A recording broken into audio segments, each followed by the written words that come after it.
Los amalecitas vinieron a Refidín y atacaron a los israelitas.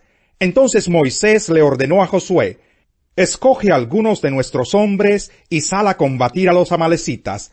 Mañana yo estaré en la cima de la colina con la vara de Dios en la mano. Josué siguió las órdenes de Moisés y les presentó batalla a los amalecitas. Por su parte, Moisés, Aarón y Hur subieron a la cima de la colina.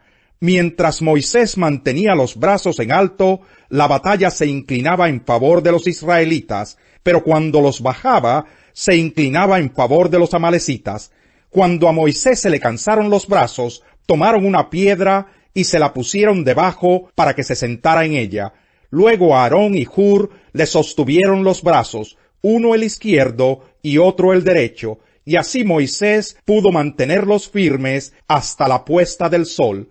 Fue así como Josué derrotó al ejército amalecita a filo de espada. Entonces el Señor le dijo a Moisés: pon esto por escrito en un rollo de cuero, para que se recuerde y que lo oiga bien Josué. Yo borraré por completo bajo el cielo todo rastro de los amalecitas. Moisés edificó un altar y lo llamó El Señor es mi estandarte, y exclamó: echa mano al estandarte del Señor. La guerra del Señor contra Amalec será de generación en generación. Capítulo 18. Todo lo que Dios había hecho por Moisés y por su pueblo Israel, y la manera como el Señor había sacado a Israel de Egipto, llegó a oídos de Jetro, sacerdote de Madián y suegro de Moisés. Cuando Moisés despidió a Séfora, su esposa, Jetro la recibió a ella y a sus 2 hijos. Uno de ellos se llamaba Gersón, porque dijo Moisés: soy un extranjero en tierra extraña. El otro se llamaba Eliezer, porque dijo: el Dios de mi padre me ayudó y me salvó de la espada del faraón. Jetro fue al desierto para ver a Moisés, que estaba acampando junto a la montaña de Dios. Lo acompañaban la esposa y los hijos de Moisés. Jetro le había avisado: yo, tu suegro Jetro, voy a verte. Me acompañan tu esposa y tus 2 hijos. Moisés salió al encuentro de su suegro, se inclinó delante de él y lo besó. Luego de intercambiar saludos y desearse lo mejor, entraron en la tienda de campaña. Allí Moisés le contó a su suegro todo lo que el Señor les había hecho al faraón y a los egipcios en favor de Israel, todas las dificultades con que se habían encontrado en el camino y cómo el Señor los había salvado. Jetro se alegró de saber que el Señor había tratado bien a Israel y lo había rescatado del poder de los egipcios, y exclamó: alabado sea el Señor que los salvó a ustedes del poder de los egipcios. Alabado sea el que salvó a los israelitas del poder opresor del faraón. Ahora sé que el Señor es más grande que todos los dioses, por lo que hizo a quienes trataron a Israel con arrogancia. Dicho esto, Jetro le presentó a Dios un holocausto y otros sacrificios, y Aarón y todos los ancianos de Israel se sentaron a comer con el suegro de Moisés en presencia de Dios. Al día siguiente, Moisés ocupó su lugar como juez del pueblo, y los israelitas estuvieron de pie ante Moisés desde la mañana hasta la noche. Cuando su suegro vio cómo procedía Moisés con el pueblo, le dijo: ¿pero qué es lo que haces con esta gente? ¿Cómo es que solo tú te sientas mientras todo este pueblo se queda de pie ante ti desde la mañana hasta la noche? Es que el pueblo viene a verme para consultar a Dios, le contestó Moisés. Cuando tienen algún problema, me lo traen a mí para que yo dicte sentencia entre las 2 partes. Además, les doy a conocer las leyes y las enseñanzas de Dios. No está bien lo que estás haciendo, le respondió su suegro, pues te cansas tú y se cansa la gente que te acompaña. La tarea es demasiado pesada para ti. No la puedes desempeñar tú solo. Oye bien el consejo que voy a darte, y que Dios te ayude. Tú debes representar al pueblo ante Dios y presentarle los problemas que ellos tienen. A ellos los debes instruir en las leyes y en las enseñanzas de Dios, y darles a conocer la conducta que deben llevar y las obligaciones que deben cumplir. Elige tú mismo entre el pueblo hombres capaces y temerosos de Dios, que amen la verdad y aborrezcan las ganancias mal habidas, y desígnalos jefes de 1,000, de 100, de 50 y de 10 personas. Serán ellos los que funjan como jueces de tiempo completo, atendiendo los casos sencillos, y los casos difíciles te los traerán a ti. Esto te aligerará la carga, porque te ayudarán a llevarla. Si pones esto en práctica, y Dios así te lo ordena, podrás aguantar. El pueblo, por su parte, se irá a casa satisfecho. Moisés atendió a la voz de su suegro y siguió sus sugerencias. Escogió entre todos los israelitas hombres capaces, y los puso al frente de los israelitas como jefes de 1,000, 100, 50 y 10 personas. Estos jefes fungían como jueces de tiempo completo, atendiendo los casos sencillos, pero remitiendo a Moisés los casos difíciles. Más tarde Moisés despidió a su suegro, quien volvió entonces a su país. Capítulo 19. Los israelitas llegaron al desierto de Sinaí a los 3 meses de haber salido de Egipto. Después de partir de Refidín, se internaron en el desierto de Sinaí, y allí en el desierto acamparon, frente al monte al cual subió Moisés para encontrarse con Dios. Y desde allí lo llamó el Señor y le dijo: Anúnciale esto al pueblo de Jacob, declárale esto al pueblo de Israel. Ustedes son testigos de lo que hice con Egipto, de que los he traído hacia mí como sobre alas de águila. Si ahora ustedes me son del todo obedientes y cumplen mi pacto, serán mi propiedad exclusiva entre todas las naciones. Aunque toda la tierra me pertenece, ustedes serán para mí un reino de sacerdotes y una nación santa. Comunícales todo esto a los israelitas. Moisés volvió y convocó a los ancianos del pueblo para exponerles todas estas palabras que el Señor le había ordenado comunicarles.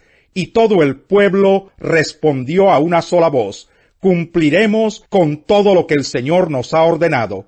Así que Moisés le llevó al Señor la respuesta del pueblo. Y el Señor le dijo: Voy a presentarme ante ti en medio de una densa nube, para que el pueblo me oiga hablar contigo y así tenga siempre confianza en ti. Moisés refirió al Señor lo que el pueblo le había dicho, y el Señor le dijo: Ve y consagra al pueblo hoy y mañana, diles que laven sus ropas y que se preparen para el tercer día, porque en ese mismo día yo descenderé sobre el monte Sinaí a la vista de todo el pueblo. Pon un cerco alrededor del monte para que el pueblo no pase. Diles que no suban al monte y que ni siquiera pongan un pie en él, pues cualquiera que lo toque será condenado a muerte. Sea hombre o animal, no quedará con vida. Quien se atreva a tocarlo morirá a pedradas o a flechazos. Solo podrán subir al monte cuando se oiga el toque largo de la trompeta. En cuanto Moisés bajó del monte, consagró al pueblo. Ellos por su parte lavaron sus ropas. Luego Moisés les dijo: Prepárense para el tercer día y absténganse de relaciones sexuales. Los fariseos se reunieron al oír que Jesús había hecho callar a los saduceos. Uno de ellos, experto en la ley, le tendió una trampa con esta pregunta: Maestro, ¿cuál es el mandamiento más importante de la ley? Ama al Señor tu Dios con todo tu corazón, con todo tu ser y con toda tu mente, le respondió Jesús. Este es el primero y el más importante de los mandamientos. El segundo se parece a este: ama a tu prójimo como a ti mismo. De estos 2 mandamientos dependen toda la ley y los profetas. Mientras estaban reunidos los fariseos, Jesús les preguntó: ¿Qué piensan ustedes acerca del Cristo? ¿De quién es hijo? De David, le respondieron ellos. Entonces, ¿cómo es que David, hablando por el Espíritu, lo llama Señor? Él afirma: Dijo el Señor a mi Señor: Siéntate a mi derecha hasta que ponga a tus enemigos debajo de tus pies. Si David lo llama Señor, ¿cómo puede entonces ser su hijo? Nadie pudo responderle ni una sola palabra. y desde ese día ninguno se atrevía a hacerle más preguntas. Capítulo 23. Después de esto, Jesús dijo a la gente y a sus discípulos: Los maestros de la ley y los fariseos tienen la responsabilidad de interpretar a Moisés. Así que ustedes deben obedecerlos y hacer todo lo que les digan. Pero no hagan lo que hacen ellos, porque no practican lo que predican. Atan cargas pesadas y las ponen sobre la espalda de los demás, pero ellos mismos no están dispuestos a mover ni un dedo para levantarlas. Todo lo hacen para que la gente los vea. Usan filacterias grandes y adornan sus ropas con borlas vistosas. Se mueren por el lugar de honor en los banquetes y los primeros asientos en las sinagogas, y porque la gente los salude en las plazas y los llame rabí. Pero no permitan que a ustedes se les llame rabí, porque tienen un solo maestro y todos ustedes son hermanos. Y no llamen padre a nadie en la tierra, porque ustedes tienen un solo Padre, y Él está en el cielo. Ni permitan que los llamen maestro, porque tienen un solo Maestro, el Cristo. El más importante entre ustedes será siervo de los demás. Porque el que a sí mismo se enaltece será humillado, y el que se humilla será enaltecido.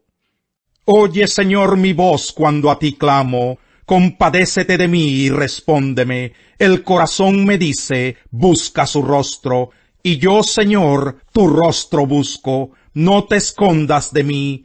No rechaces en tu enojo a este siervo tuyo, porque tú has sido mi ayuda. No me desampares ni me abandones, Dios de mi salvación. Aunque mi padre y mi madre me abandonen, el Señor me recibirá en sus brazos. Guíame, Señor, por tu camino, dirígeme por la senda de rectitud, por causa de los que me acechan. No me entregues al capricho de mis adversarios, pues contra mí se levantan falsos testigos, que respiran violencia.